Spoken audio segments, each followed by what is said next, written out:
Ser Podcast.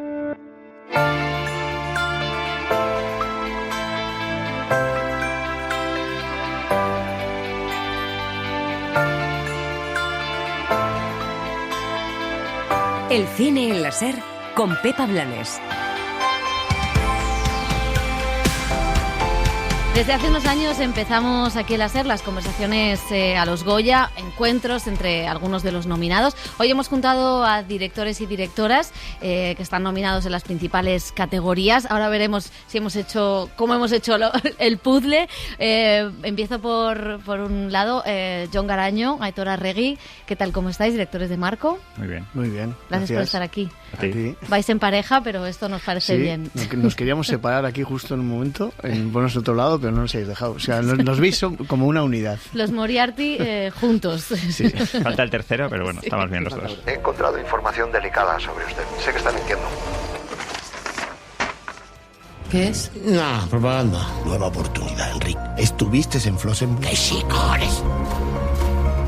Sí, ¿qué quieres saber? ¿Por qué? Arantxa Echevarría, La Infiltrada, ¿qué tal? ¿Cómo estás? Muy bien, yo quiero ser Moriarty. Por eso te has puesto ahí, ¿no? Claro, me pasé toda la noche diciendo, falta un toque femenino en los Moriarty. y creo que solamente por pesada quizá lo consigo. ¿Tú por qué nos ayudas? ¿Hasta dónde estarías dispuesta a llegar en la lucha contra ETA? Quiero ver el fin de esto y quiero ser yo la que está en primera fila. A este lado, Javier Macipe, La Estrella Azul, ¿qué tal? ¿Qué tal? Buenos días. Javier Macipe está nominado en Mejor Película y en Mejor Dirección Nobel por La Estrella Azul. Es un placer tenerte aquí y además es el único que canta bien de esta mesa, con lo cual... Bueno, eso está por ver, podemos ver. He hablado muy alto, igual hay alguien más. Había perdido el norte, la verdad. Y me fui a buscarlo al sur. Siempre me han emocionado Yupanqui, Mercedes Sosa. Yo tenía que conocer su paisaje, sobre todo el paisaje humano. Y ahí recordé, porque yo de niño soñé con cantar. ¿Dónde estará la estrella azul? Paulo Ortiz, ¿qué tal? La Virgen Roja, ¿cómo estás? Muy bien, aquí encantada de poder hablar de películas, de nuestras películas. Hildegard no llegó a la vida por casualidad. Vino al mundo para cambiarlo. Ella debía ser la primera mujer libre. La mujer del futuro. Cuando cumplió 2 años ya había aprendido a leer. A los 3 sabía escribir. Cada minuto de su vida estaba organizado según un plan. A los 14 comenzó estudios en leyes, medicina y filosofía. A los 17 se convirtió en la abogada más joven de España. Y Marcel Barrera, el 47, la película más nominada de los Goya. ¿Cómo estás? Muy bien, muy bien. Vamos allá. Yo no sé si me puedo ir de aquí, Carmen. Y ya me echaron una vez de mi casa. Y hemos construido esta con nuestras manos. Nos tienen aquí abandonaditos, perdidos detrás de la montaña. Bajemos, trabajemos lo que sea baratito y para arriba otra vez a escondernos. Manolo Vital, soy un veí del barrio de Torrebaró. Què tinc de fer per tenir un autobús a Torrebaró? Jo conec a la persona que s'encarrega d'això. Els carrers a Torrebaró són massa estrets i empinats per aquí passi un bus. Señores, ¿esto qué es?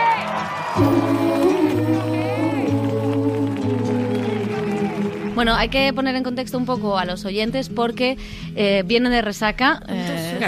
Anoche, esto está grabado el día después de la fiesta de nominados de los Goya, que es una fiesta un tanto peligrosa. Sí.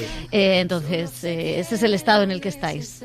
Yo me fui antes que en la mitad de esta no mesa. No acuses. Te fuiste un minuto antes. No, o sea, a saber. En la salida estabas ahí todavía marcando el ritmo. ¿Qué estás diciendo? Pues que yo tengo una edad, ya estás... o sea, tengo muchos años. Tienes nada para mentir, porque un minuto antes. Yo me porté bien, ellos no. Bueno, yo quería empezar preguntar, que siempre empezamos un poco así.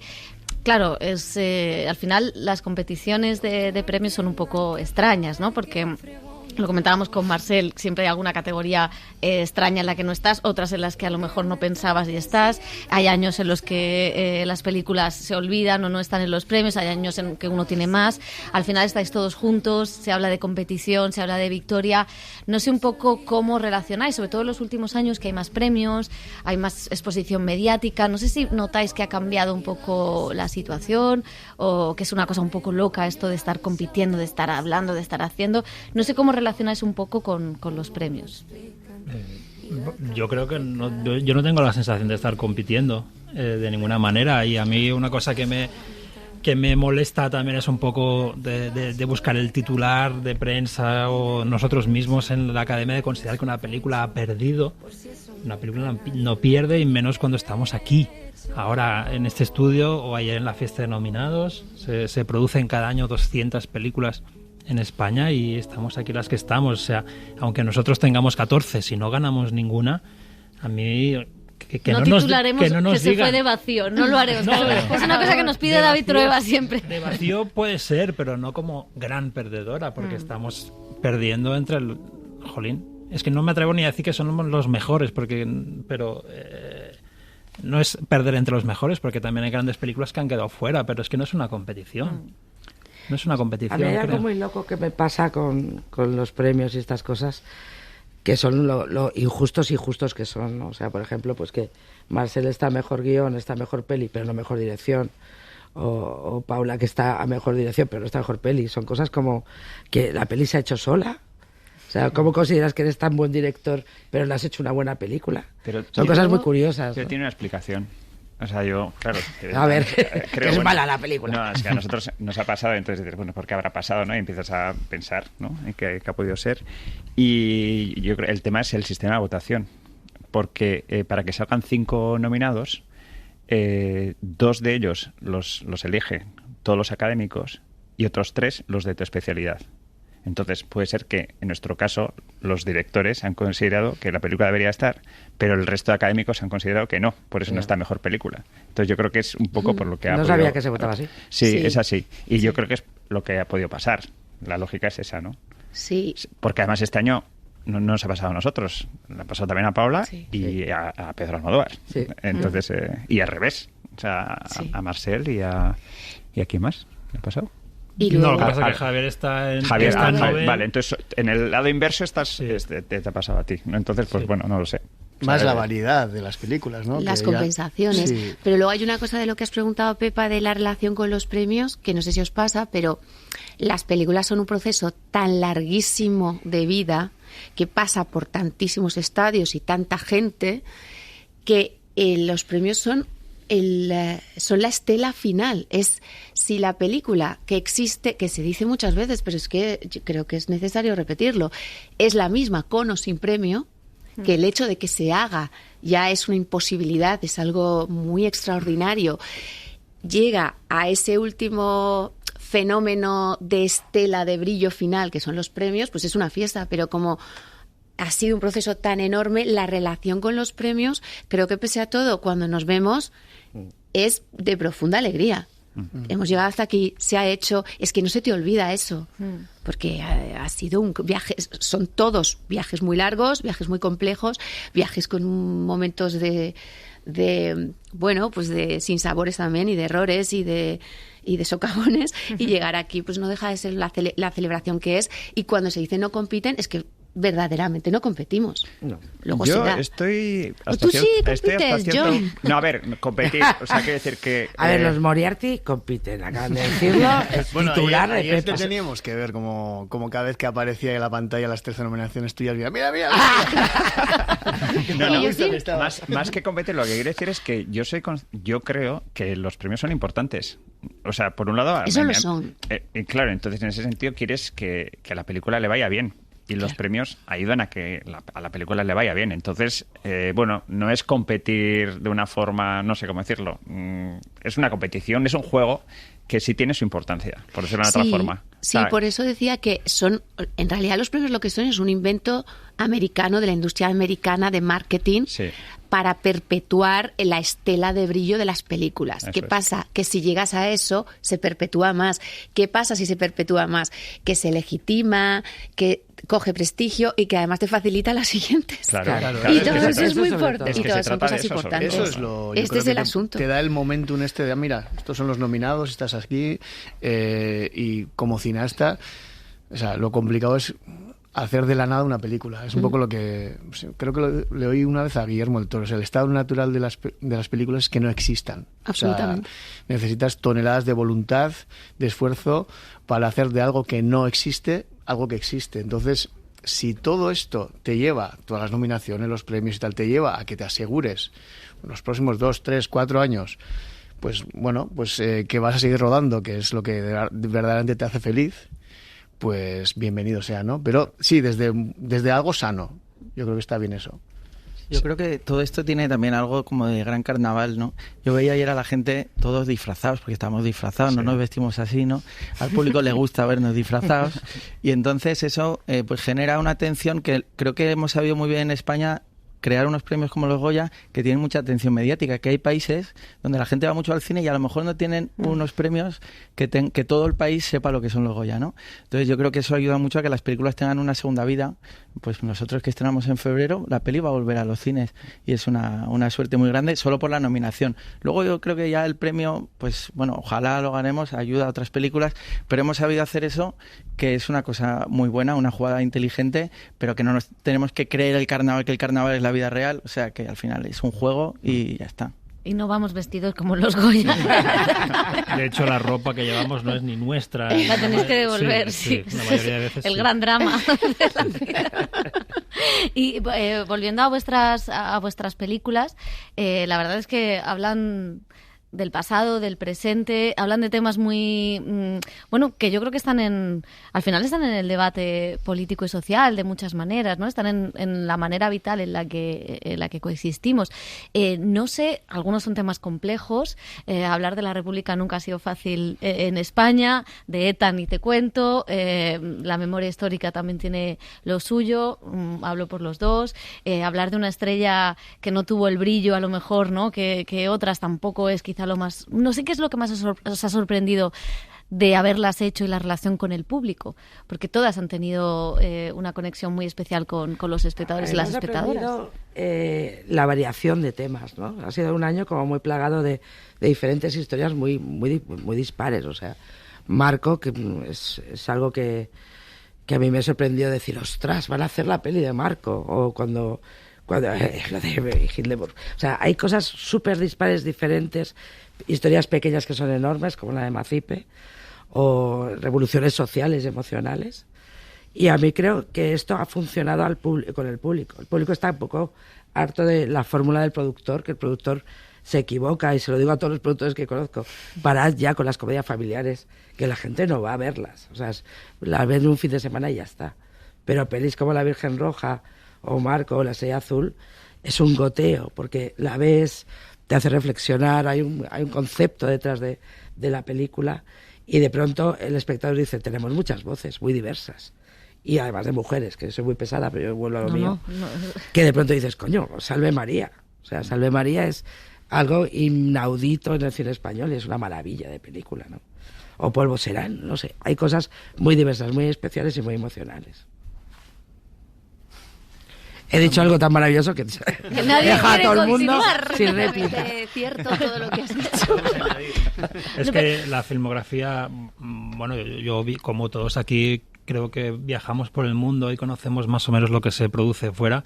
Yo no conozco una filmografía tan rica, tan compleja como la nuestra, capaz de hacer comedias musicales, en fin, o rodar en varias lenguas.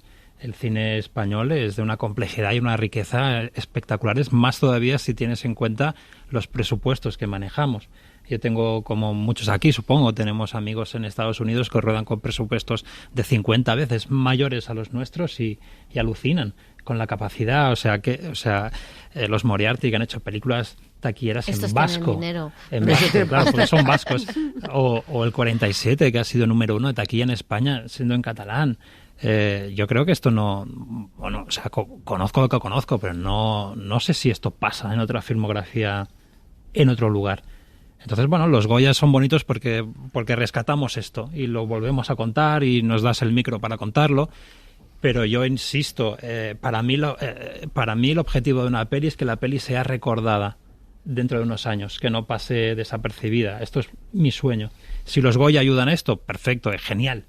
Pero mi objetivo, al menos, no es... en fin, mira, a mí me hace feliz estar aquí hoy.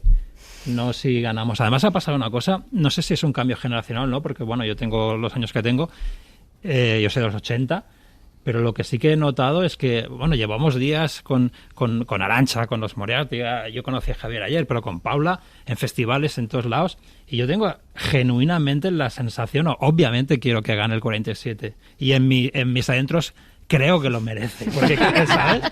Pero oye, pero al final te digo, oye, pues mira, aquí no está hoy, pero si gana Casa en Flamas, pues yo me he hecho amigo de Dani, o si gana Paula, o si gana Arantxa, o ganan los Moriarty, pues o gana La Estrella, oye, ¿quiero ganar yo? Naturalmente, pero es otra cosa. Yo no siento la competencia con mis compañeros. Y además es verdad que queremos volver a rodar, pero creo, humildemente, honestamente, que todos los que estamos en esta mesa vamos a poder hacer otra película con Goya o sin Goya. ¿Estáis tan seguros o siempre hay un miedo? Yo siempre tengo la sensación de que no voy a hacer más películas. Esto yo creo que te lo he contado más veces. Yo siempre tengo esa sensación. Y en cuanto a lo que decías de la pluralidad y de lo ávida que es nuestra filmografía, yo hay otro tema que creo que es importante, porque se habla mucho de los temas, de que hemos tratado muchos temas históricos, sociales, artísticos, individuales, pero además de la temática está la aproximación, el lenguaje. Las propuestas lingüísticas de nuestro cine son experiencias completamente distintas. Todos los que estamos aquí no tenemos nada que ver, y eso es una absoluta maravilla. Y no tenemos nada que ver, y además, que es también muy bonito, creo que es algo generacional. De hecho, ayer lo hablábamos, cuando nos despedimos hablamos de esto, ayer por la noche, decir, tenemos que sentarnos y hablar, como hablaban Coppola y Scorsese, y se juntaban como amigos a mejorarse sus cines, porque creían en los cines de los otros. Y yo creo en los cines de toda la gente que está en esta mesa y en otros muchos, honestamente y muy sinceramente, porque los quiero ver, porque los veo. Porque ahí os lo decía yo, lo que a mí me supuso Lorea, que en un momento dado. Y entonces el ver que son cines tan distintas, experiencias tan distintas, ejercicios de imaginación y de lenguaje tan distintos, me parece muy importante también valorar eso, además de los temas. Porque eso es el cine. Y esos encuentros, porque justo los actores hablaban ayer, decía Clara Segura, dice, bueno, es que antes en Barcelona salías y veías a todos los actores, los que trabajaban o los que no, pero había un bar donde tú sabías que estaban todos los actores. En Madrid no tenemos ese bar, no sé si en Zaragoza lo hay, pero sí que es verdad que ayer como los actores sí decían que la psicosis del día a día, ¿no? Este ritmo frenético, muchas veces les impedía hablar con compañeros de profesión. No sé si para los directores esto pasa.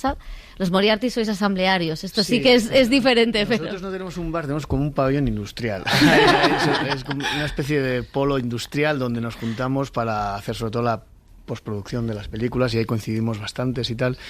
Hombre, es importante permearte del otro o de la otra y escuchar un poco por dónde va, sus miedos, porque claro, este proceso, o sea, supongo que a todos nos pasa, que pasas por fases de flaqueza y de repente, bueno, afortunadamente al ser Moriarty asamblearios, si tú estás un poco débil, el otro lo coge y al revés, ¿no? Pero bueno, aunque no sea la figura de director, también puede ser alguien que es un guionista o alguien que está en postproducción contigo, dice que siempre necesitas apoyo y frontón y tal. Y sin duda, a la hora de ver por dónde van los tiros y a la hora de incluso enseñar nuestras películas, nosotros siempre, o sea, agradecemos mucho una opinión muy honesta, ¿no? ¿Qué te ha parecido esta película? Pues yo qué sé, el epílogo me parece un horror, demasiado largo, el personaje no lo entiendo, su mujer tal, el hijo, o sea, todo esto desde una honestidad ayuda a mejorar la peli, y sobre todo también un poco a, yo al menos, no sentirme solo, ¿no? O sea, no sentirte solo, digamos, en este universo, por lo demás, precioso, pero complicado. Y entonces ver que otros están ahí un poco pasando por lo mismo que tú, pues ayuda. Sí, el tema de la soledad, ¿eh? Yo creo que en ese sentido los festivales en general, no solo los Goya, son un lugar muy bueno para encontrarte y conocer gente, porque en los Goya yo creo que forman parte un poco de ese gran ruido que hay en la sociedad. O sea, estás en un evento como el de ayer y al final acabas hablando de muchas cosas y de nada, ¿no? Porque es todo el rato como una sensación constante de ruido, de encontrarte con muchas personas, y vivimos una sociedad en la que hay como mucha relación pero muy superficial, porque las redes sociales también han ido llevando a eso.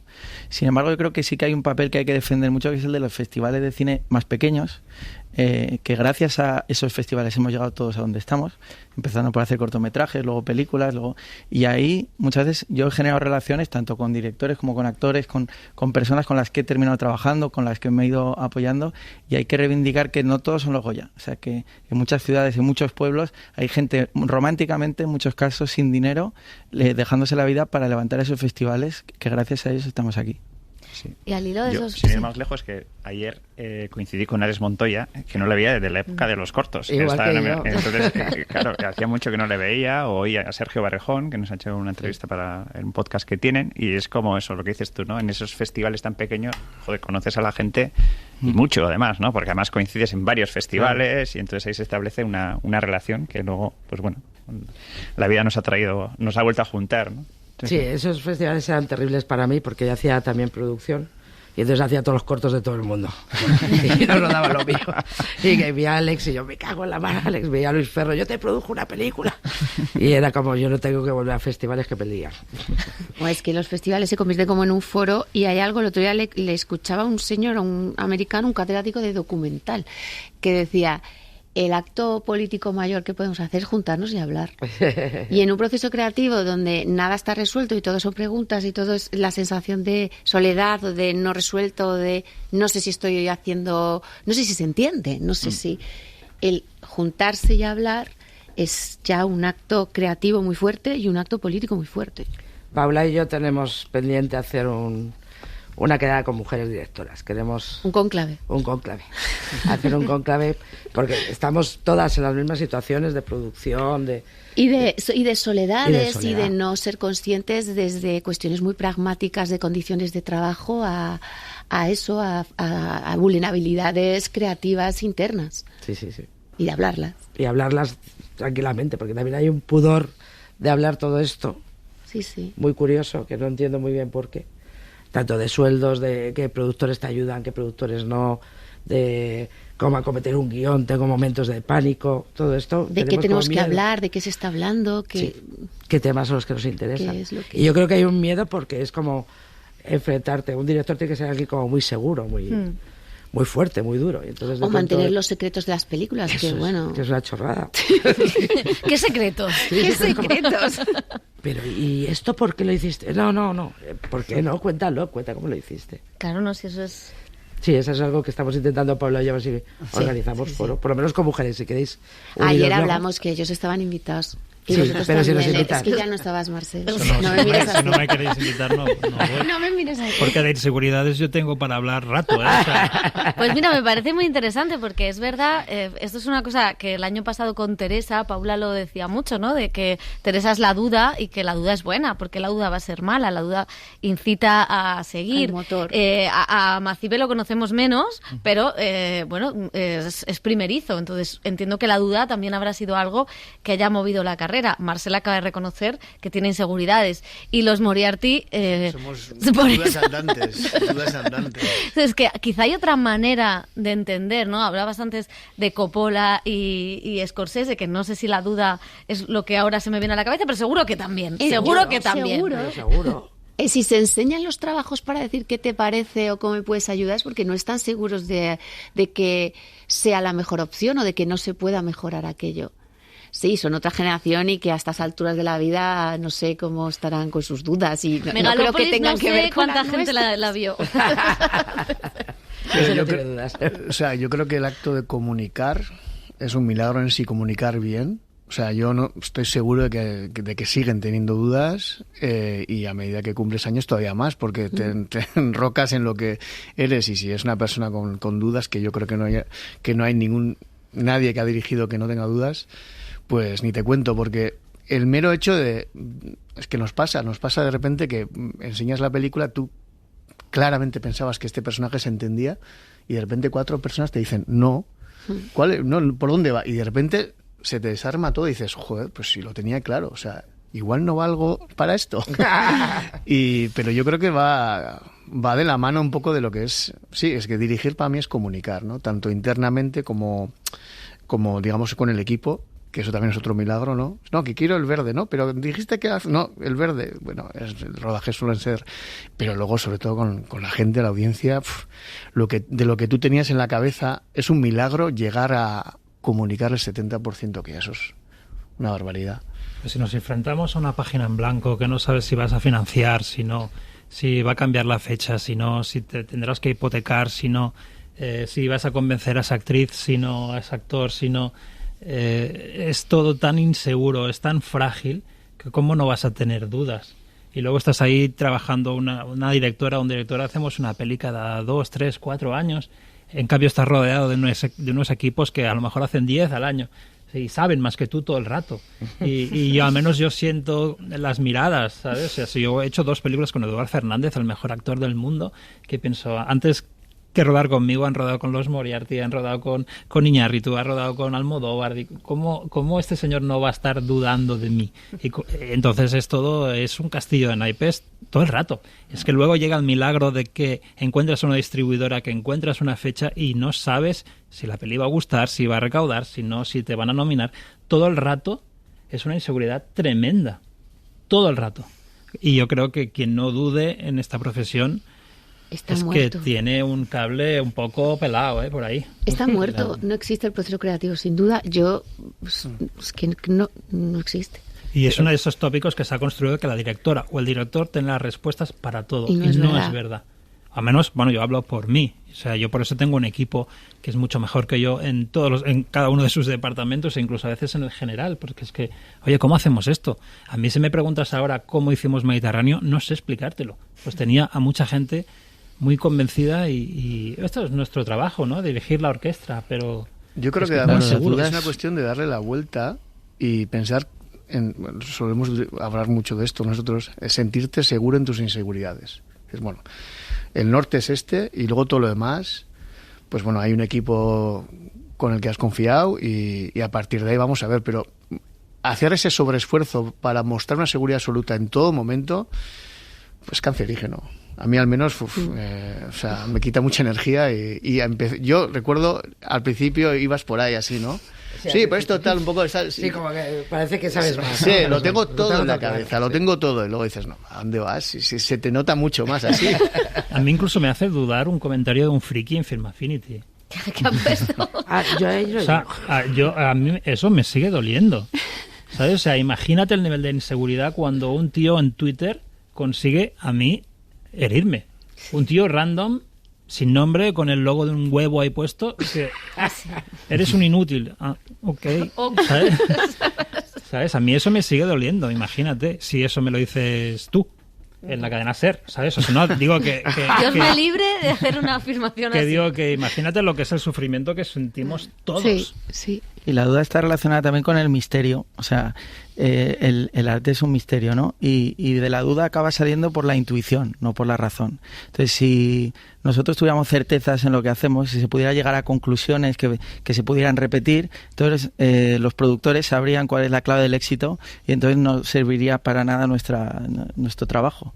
Entonces los productores tienen la suerte de que ellos pueden moverse en el terreno y que creen que tienen certezas, pero luego nosotros estamos enfrentándonos a esas decisiones que son un misterio y que una y otra vez pues nos equivocamos o en algunas veces acertamos y gracias a eso estamos en este juego. Al hilo de la duda, y luego vuelvo con lo de las críticas de que me ha gustado el tema, pero al hilo de la duda, por concluir, sí que quería preguntaros qué es lo que más quebraderos de cabeza os ha dado en esta película. ¿Qué cosa es la que menos claro teníais la decisión?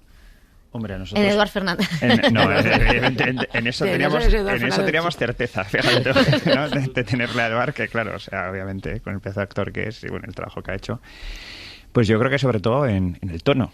Es una película que tiene un tono complicado y sobre todo a la hora también de explicarlo, ¿no? O sea, queremos hacer una película que es una película histórica, pero también es un drama familiar, pero también es un thriller de geriátrico y queremos que tenga humor. Claro, todo eso en un contenedor es como, ¿cómo? O sea, ¿no? A quien se lo tienes que vender es algo muy, muy extraño. Entonces yo creo que sobre todo la duda también, nosotros ahí tienes que mostrarte como seguro. Sí, puede ser, pero en el fondo tienes mucho miedo. A ver si vas a ser capaz de combinar todo eso, ¿no? Entonces, sin duda, para nosotros, yo creo que ese era nuestro mayor duda, nuestro mayor reto, nuestro mayor todo. ¿Cómo no juzgar al personaje, porque es muy apetecible juzgarlo, tampoco lavarlo, ¿no? Ese tono, ese equilibrio, y a la vez un poco sacar el humor que había. Y Eduard también rezuma humor. O sea, Eduard, con solo mirarte, te puede sacar una sonrisa porque lo controla de esa manera. Entonces, ¿cómo combinar todo eso sabiendo que el tema es muy serio? Es un señor, claro, un impostor que ha suplantado la identidad real de un deportado. Cuidado, poca broma aquí, ¿no? Sí, eso es como un personaje incómodo con un tema muy serio. Entonces, claro, eso cómo no te va a generar dudas. Pues yo también el tono, porque claro, yo estaba hablando del conflicto vasco, soy de allí, y con Carolina también era complicado porque, o sea, nosotros vemos un arma y salimos corriendo, ¿no? Y estamos hablando de una policía que supuestamente es la buena, ¿no? Cuando para mí siempre ha sido al revés. Emocionalmente. Entonces, hablar del conflicto vasco, de ETA, siendo de allí, con Carolina todo el rato tirando, que es algo maravilloso tener un actor pues como Eduard, ¿no? Que te pone en solfa todo lo que dices, ¿no?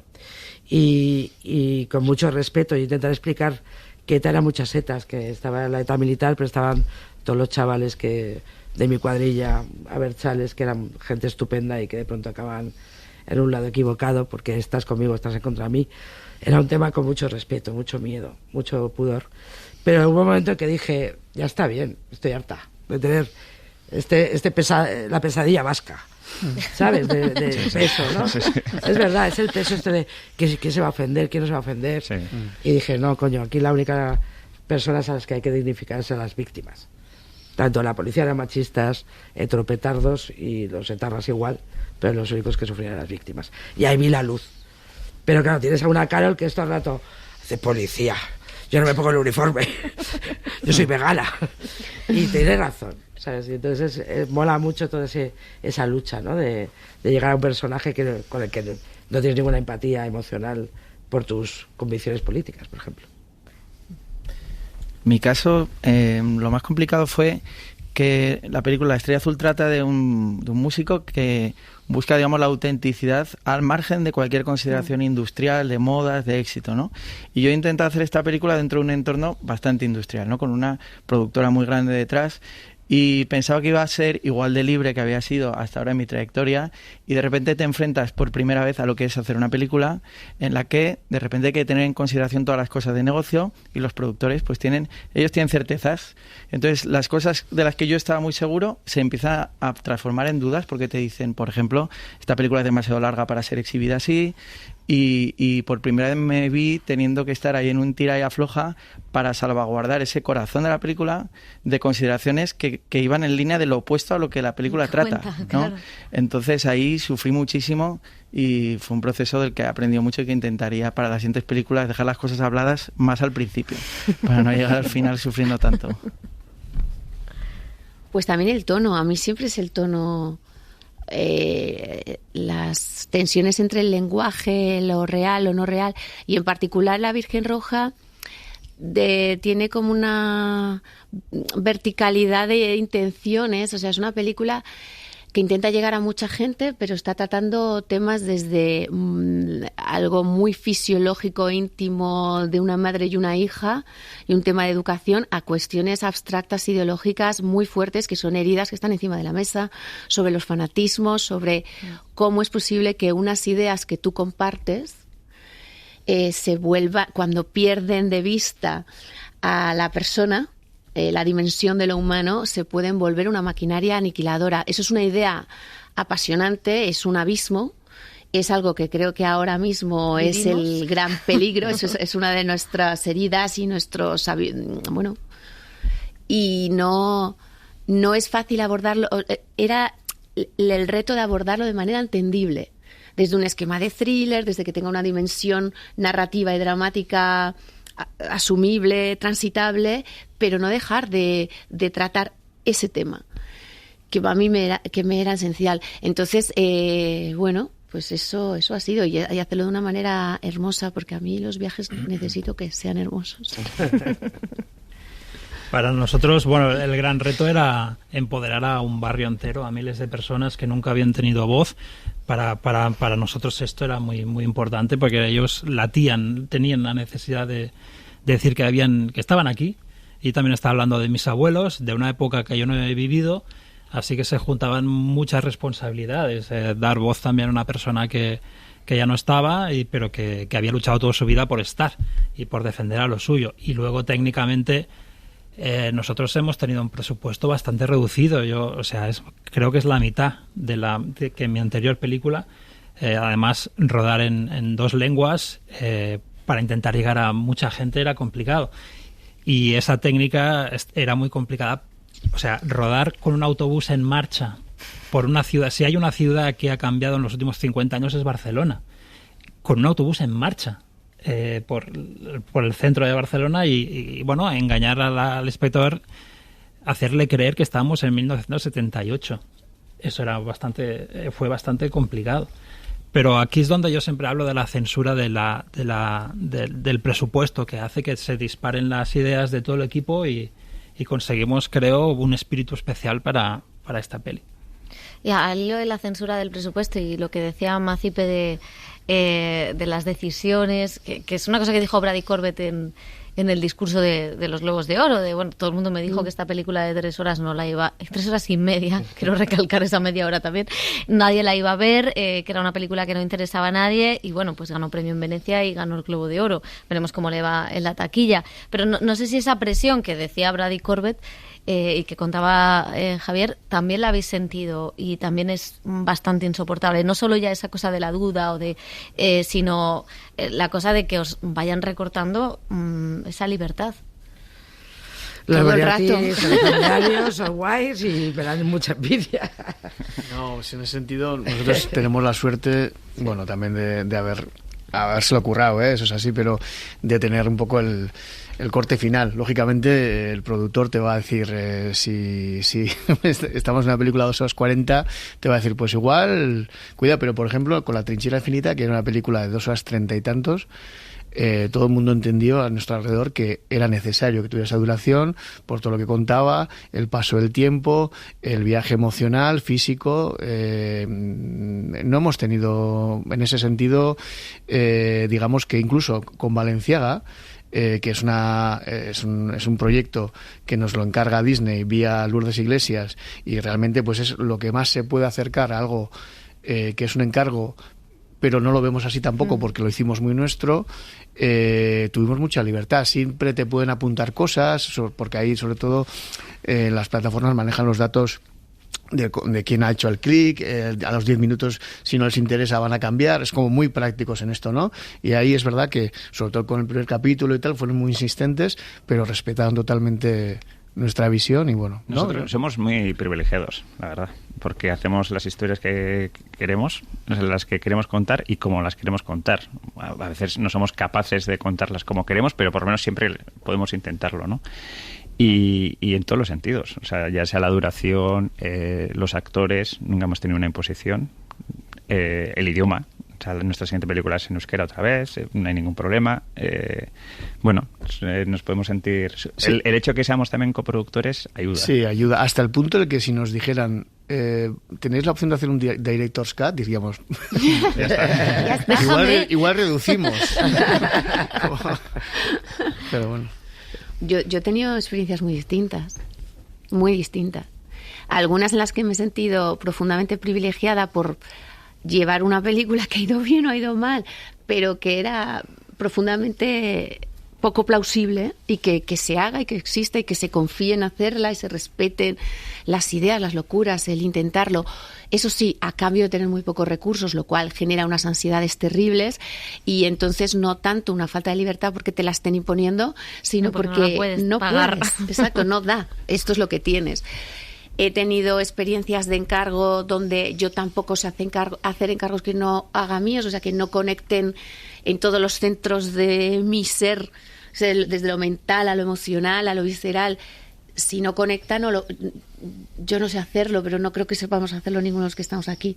Y entonces lo haces, pero luego entra, lo digo porque yo tuve una experiencia de una película americana y allí las fuerzas cambian y los criterios de poder cambian y los convenios de poder creativo cambian.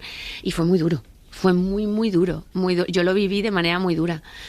Y ahora he tenido una experiencia con una plataforma que al mismo tiempo efectivamente es muy práctica, se me dieron parámetros, pero se me dieron desde un principio, con lo cual tú ya sabes a qué estás jugando y dentro de esos parámetros sí he sentido un respeto creativo.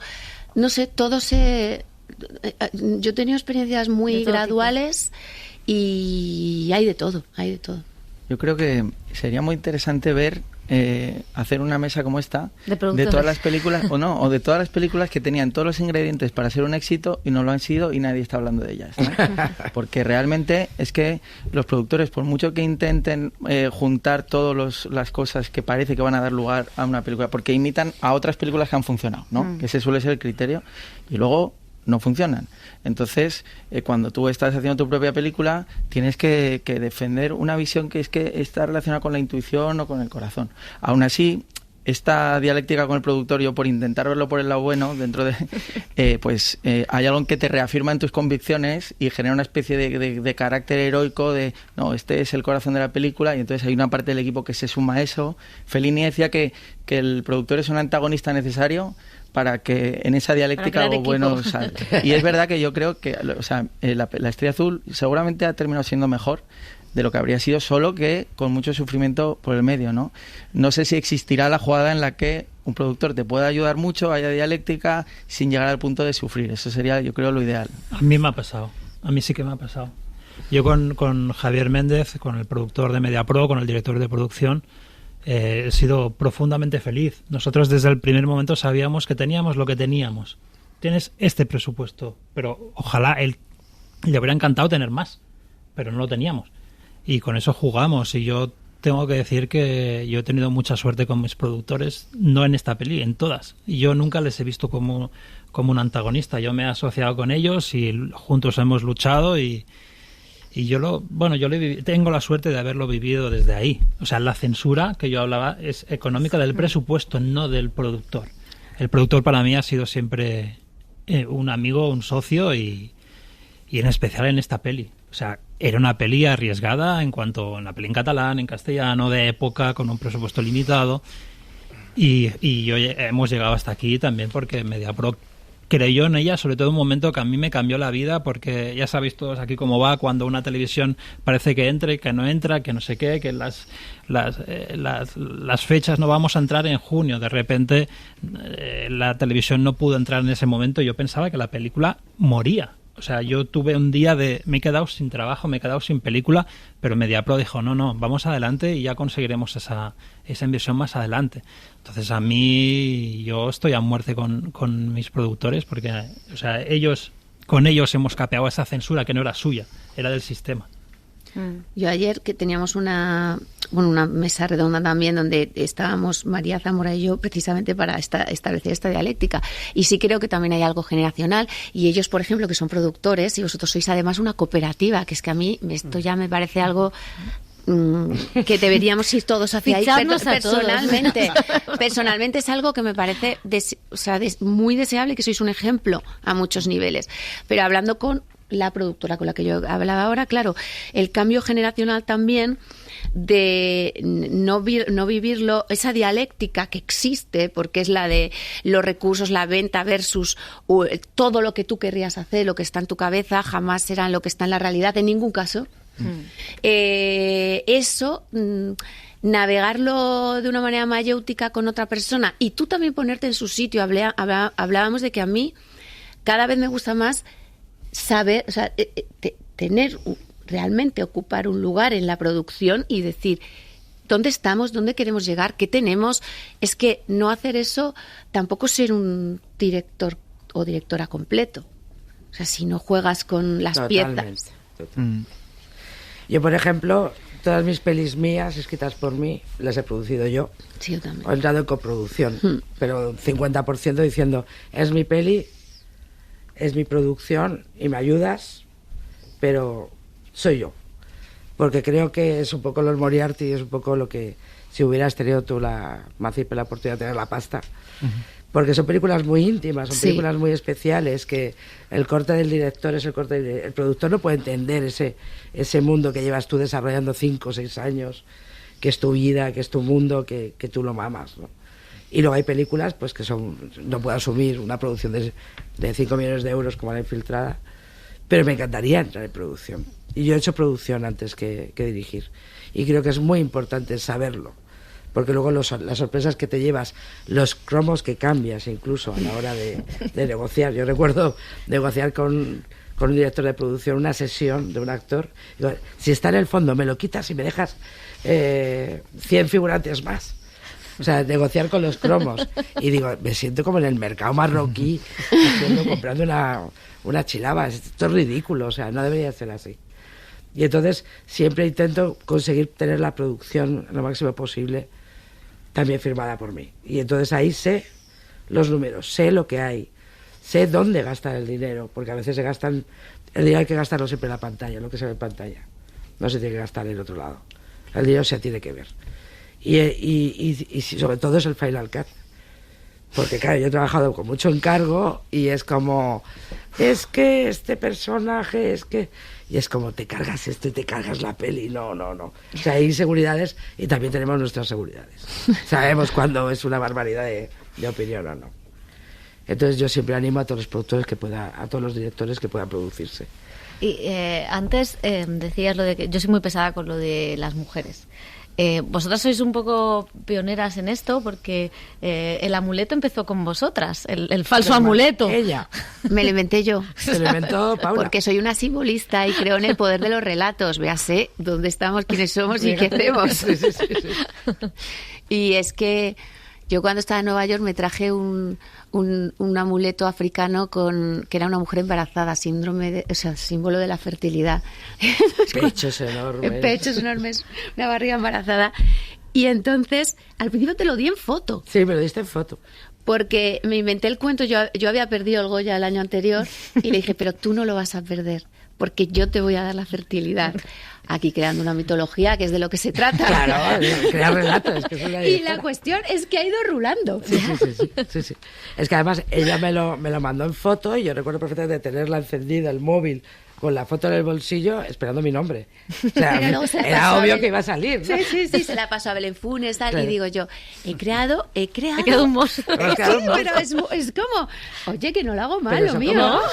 Son como 6 años seguidos, o 5 seguidos, ganando mujeres. Cuidado, que la única que perdió soy yo. No, pero este año Macipe no lo va a poner difícil. A ver si es verdad.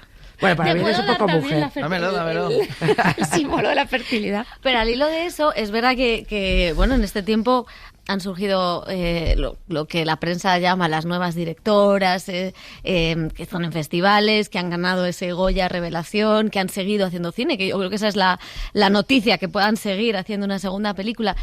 No sé cómo veis, y vosotros también, porque esto es una cosa que nos compete a todas y a todos, no sé cómo veis esta evolución también, porque creo que sí que ha cambiado un poco. No sé, creo que queda, pero creo que desde la novia hasta ahora, el mapa ha cambiado. Sí, yo creo que Paula ayudó mucho a que cambiase el mapa.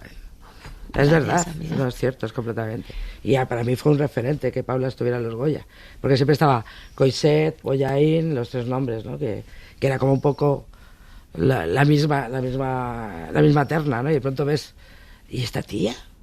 Que ha hecho de Tu ventana a la mía, que es una película maravillosa, y de pronto con la novia está aquí. Que vive en Zaragoza. Que vive en Zaragoza, que no está en... No, pero sí que es cierto que ha habido que es verdad. Sí. Y que ha habido algo que iba a ocurrir.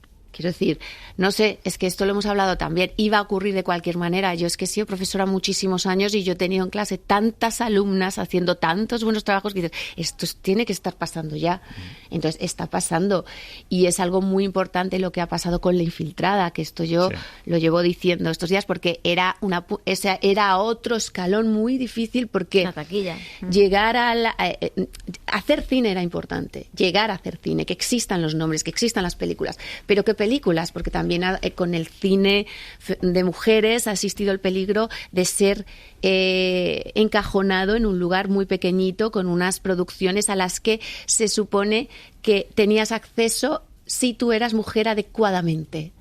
O en un cine íntimo, menor, de unos temas generacionales, emocionales, sentimentales, lo que te toca hacer adecuadamente con tu género, que este era el otro peligro que estábamos ya rozando, y de pronto sale La Infiltrada y hace una película de acción. Y además de que hace una película de acción, thriller, con la solidez de todas las herramientas del thriller, lo peta. Son dos cosas muy... Son dos datos muy importantes para la industria y para algo que no es banal, porque queremos llegar a mucha gente, porque el cine es un arte social y queremos llegar al centro del mainstream. No es malo querer llegar a mucha gente. Y no es malo trabajar para plataformas, que es otra cosa que... Y estrenar en cines. Sí, y estrenar en cines. Quererlo todo. Quererlo todo. Y yo creo que la posición de la mujer sí que es verdad que iba a pasar, pero gracias a las ayudas del ICA, que hay mucho hombre muy, muy dolido. Y digo, pues yo llevo 50 años dolida porque no pasa hasta ahora.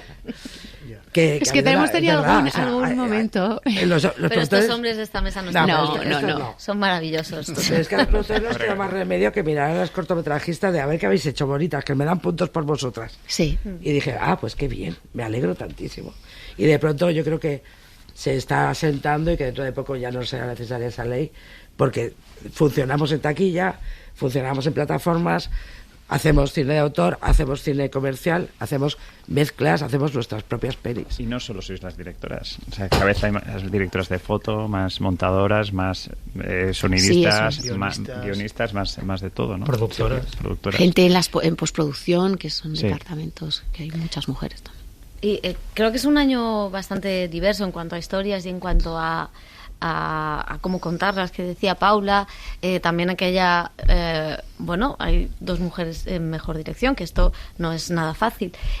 No sé qué falta o qué cosas faltan en la diversidad a todos los niveles para que el cine español sea más diverso, que es también un gran tema, ¿no? Hay películas en catalán, bastantes películas en catalán este año. Este año vosotros no habéis rodado en euskera, pero ¿qué es lo que falta en la diversidad? ¿Qué veis? ¿Qué historias faltan por contarse? No sé, pero la diversidad a un nivel... Bueno, yo creo que hay mucha diversidad, lo que pasa es que no todas las películas llegan a tener la visibilidad. Estamos cuando llegamos a la época final de los Goya, es muy difícil que lleguen a estar nominadas a mejor película, pues películas que no hayan pasado un cierto baremo de taquilla, por ejemplo, habiendo películas maravillosas, que cada año siempre hay 2 o 3 que dices, pero ¿cómo esta película tiene 0 nominaciones, no? O porque Albert Serra nunca ha sido nominado con sus películas casi prácticamente a nada, ¿no? Me parece. Entonces, y él hace un cine muy diferente, o sea, forma parte de esa gran diversidad. Entonces yo lo que creo es que tendríamos que llegar a conseguir que no esté tan marcado ese premio que parece que premia lo artístico por una consideración industrial, pero la diversidad existe. Y luego hay una cosa ya a lo mejor en cuanto a a que esa diversidad se dé, que va muy atada, que es un debate que estos días yo creo que hemos tenido en varios momentos, lo voy a decir así muy, muy tosco, que va atado a un tema de clase. Es decir, es muy difícil hacer cine diverso y que gentes distintas, con distintos mundos, lleguen a poder sostenerse para poder llegar a hacer una película. Una película es muy difícil que llegue, como has dicho, como dice Guillermo del Toro, es muy difícil que llegue a existir, pero es que es muy difícil los años de formación y de sostenimiento personal con un montón de trabajos a la vez para llegar a hacer... Entonces hay tanta gente en el camino diversa que se queda y que se quedan a lo mejor una gente menos diversa porque pertenece a una órbita que puede aguantar económicamente para acabar haciendo una película. Ni siquiera para tener el dinero para hacer una película, sino para aguantar la vida y acabar haciendo una película. Es verdad, completamente cierto. Hay una especie de burguesía entre el cine, los directores, es cierto. Y lo decimos aquí los que no somos. Y muy unido a eso también, que somos todos blancos. Sí, efectivamente, porque va asociado ese tema de la diversidad. Efectivamente, sí. El género, la raza, va asociada al tema de clase. Totalmente. Sin duda. Totalmente. Y el resto de diversidades. Pero yo creo que, bueno, o sea, se están creando referentes y, bueno, tengamos paciencia. Yo creo que, o sea, vas viendo la como... justa, ¿no? Porque estas cosas también hay que activarlas. Claro, sí, sin duda, pero quiero decir que si comparas la cosecha de este año seguramente con la de hace 20, pues seguramente sería bastante más estanca y los puntos de vista bastante más monótonos. Bueno, a ver, igual me estoy pasando, ¿eh? Porque el que ha sido nominado hace 20 años, pues igual se está ahora tal. Se ofende. Bueno, pues, pero bueno, realmente es verdad. Yo creo que estoy muy de acuerdo con lo que dices, que es una cuestión de clase. Muchas veces es un factor que no se habla y está ahí. Es caro hacer cine también y es caro sostenerte. Y a la vez creo que se están creando referentes. O sea, que estéis aquí hablando justo lo que habéis hablado, esto también genera referentes para la gente que va a venir. O sea, y bueno, yo soy positivo en ese sentido, ¿eh? Ayer decía Carmelo Soler, la maquilladora de nuestra película, que la primera vez que le nominaron a ella, era raro que nominasen a una mujer maquilladora. Fíjate tú ahora que la mayoría son mujeres, pero hace no sé cuántos años... pues era como le veían, como eran todos hombres, y ella era la primera nominada como maquilladora. Qué fuerte. Y mira, ahora, si nos parece raro, casi lo contrario. Hay maquilladores hombres, pero son más las mujeres, ¿no? Y esto, pues bueno, pues es una cuestión de tiempo, pero... Pero esto que también comentabas, el tema del privilegio, ¿no? Esto de que la gente tienes toda la razón, ¿eh? Esto dices, no, que me están quitando mi sitio. Claro. Estás hablando, me están quitando el privilegio que he tenido hasta ahora. Es verdad. Yo creo que también confío mucho en la democratización de los medios. Ahora con un iPhone puedes rodar. Entonces yo confío mucho en la gente que tiene un móvil, que haga un No Todo Fest, que animo siempre mucho, métete en todos los festivales de cortos, montalo con el iMovie, me da igual, pero cuenta tu historia. Porque estoy harta de oír historias de burgueses aburridos mirándose el ombligo. Me incluyo, ¿eh? O sea, soy una burguesa mirándome el ombligo ahora. Pero he sido pitonisa, camarera, hecho de todo para... ¿Pitonisa? Luego te leo las manos. Sí, este es un tema pendiente. Pues dinos quién va a ganar el Goya, dínoslo. Ya te lo he dicho. Pero dieron la antena de las... Yo creo que va a ganar el 47. Mejor peli.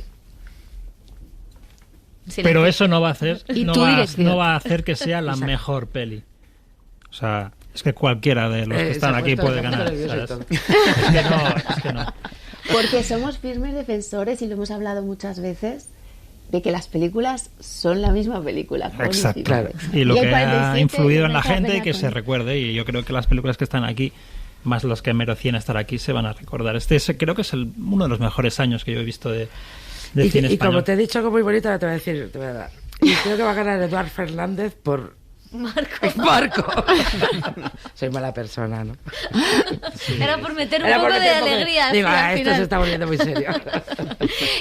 Pues fíjate, es un año curioso porque todas las pelis que están aquí hablan de una manera u otra de memoria, por los que estáis aquí sentados. Y a mí, que es un tema que me gusta mucho en el cine, os agradezco que todas hablen de memoria, porque creo que al final el cine es el mejor ejercicio para la memoria a todos los niveles. Y de historias reales, son todas historias reales. Sí, a nosotros particularmente siempre nos ha interesado muchísimo. O sea, está en todas nuestras películas. Está en Loreac, que aparentemente no es sobre eso, es sobre eso. No es un personaje que quiere recordar, otro que quiere olvidar, ¿no? O sea, en el fondo estás hablando también de la memoria. Bueno, es el tema, realmente, de la película. Y en este caso nos interesaba también porque habla de la distorsión de la memoria, ¿no? Entonces, sí, bueno, obviamente para nosotros es importante mirar al pasado y recordar. Perdón, la memoria en este país es un temazo, ¿eh? Sí. Es una cosa en todos los países, pero en este en particular, cómo se ha gestionado, cómo se sigue gestionando, todo el tema de... Bueno, unido a lo de Marco también un poco, lo unimos también a esto de la posverdad, ¿no? O sea, lo que es verdad, lo que es mentira, y en tema de la memoria, o sea, es que aquí se cuestiona absolutamente todo. Ya es que la sensación...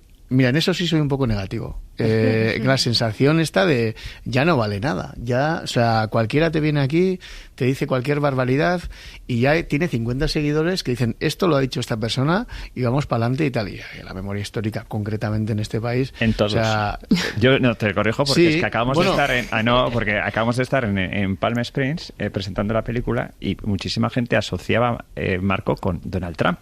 Curiosamente, Sin duda. Si vais a hacer la segunda parte es ¡Hala! Donald Trump, porque Claro. fíjate, él ha mentido, Claro. él es tan manipulador como Marco, y aún así a la gente le da igual porque le han votado y parece ser que ya no tenemos memoria. Nos Pero si decía más estamos de uno, hablando ¿no? de Entonces, al final es si también estamos como- comparándolo con dictaduras y tal, y de países que han sufrido la dictadura, yo creo que aquí realmente se ha gestionado fatal. Es Y que yo creo que imagina, o sea, estamos en un mundo en el que antes, los que yo llamo el gallo negro, quien haya visto el 47 los identificará, el gallo negro antes no dejaba a la sociedad dudar y ahora la hace dudar a base de sobreinformación falsa. claro. Se han pasado, es cuando yo veo a los gallos negros, manifestándose, que antes cuando yo era pequeño no se manifestaban, porque no dejaban que existiera la manifestación. Y ahora se manifiestan y nos inundan a todos con mentiras y con fake news que están dudando de las cosas más primigenias y más genuinas. O sea, es gente que duda del holocausto, gente que... De que la Tierra sea- de la tierra, del fascismo. O sea, Y en ese caso es precioso, en el fondo, bueno, de pronto deberíamos sentirnos más privilegiados aún, de que en ese estado de ruido y de posverdad, el cine es pura memoria. Y el cine, en su ficcionalidad, en su ejercicio de artefacto fantástico, siempre, de artefacto de ficción, ejerce lo convierte en algo simbólico, en un orden que te puede dar más verdad a pesar de que ya sabemos que te está contando una mentira. Entonces, se convierte en un ejercicio de memoria brutal, siendo pura memoria per se, porque lo que ruedas rescatando un trocito de la historia oscurecida o, como hemos hecho todos en este caso, o aunque fuera un universo futuro por conocer, estás haciendo memoria. Y estás haciendo memoria de una manera, para mí, casi más honesta y sagrada, fíjate qué adjetivo estoy buscando, pero lo digo de verdad, que en el ruido mediático, periodístico, factual, que se supone que debería darnos el debate de la realidad o el debate histórico. Y estamos en esta locura. Que es desasosegante. Yo ahí también soy un poco negativa. Demasiado ya, pero bueno. ¿El qué? Lo desagrado va a Luego nos lees el tarot. Hombre, ¿me lo dices tú que lees la mano? Sí, es verdad. Pues chicos, lo vamos a dejar aquí. Ha sido un placer teneros, escucharos. Y queda para la alfombra roja de los Goya que nos contéis, porque decía David Trueba que quien no gana tiene que preparar un discurso para hacerlo en el parking. Entonces, eso lo dejamos para la alfombra roja. Os dejo que os penséis ese discurso. Oye, te para digo los que una ganen cosa. o no ganen. El año que... Una anécdota. Cuando nosotros perdimos la novia, casi todo, Javier Zurro me dijo, ¿me puedes escribir algo esta misma noche para mañana? Y yo, ¿qué he perdido? Le dije, y dice, ya. Y yo llegué a las 5 de la mañana y lo escribí. Y es una de las cosas que más gusto me ha dado escribir. Fue muy bonito. Porque nosotros perdimos con Lorca y Lorca hizo un fiasco con un retablo de títeres que dijo, qué maravilloso fracaso, lo tituló él. Y lo titulé igual y dije yo, qué bonito ha sido hacer este ejercicio. Me gustó hacerlo. Pero es de que verdad lo ¿ves digo. que como hemos cerrado el círculo, ninguna de las películas que está aquí va a perder. Exacto. Es que no tiene sentido, es una frivolidad. Pues entonces eso. preparar el discurso y en la alfombra roja de los Goya os estaremos azuzando allí. Muchísimas gracias. Muchas gracias. El cine en la SER con Pepa Blanes.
Suscríbete al Cine en la SER. Escúchanos en directo en la SER los sábados a las 7:30 de la mañana y los domingos a las 3 de la madrugada. Cadena SER. La radio.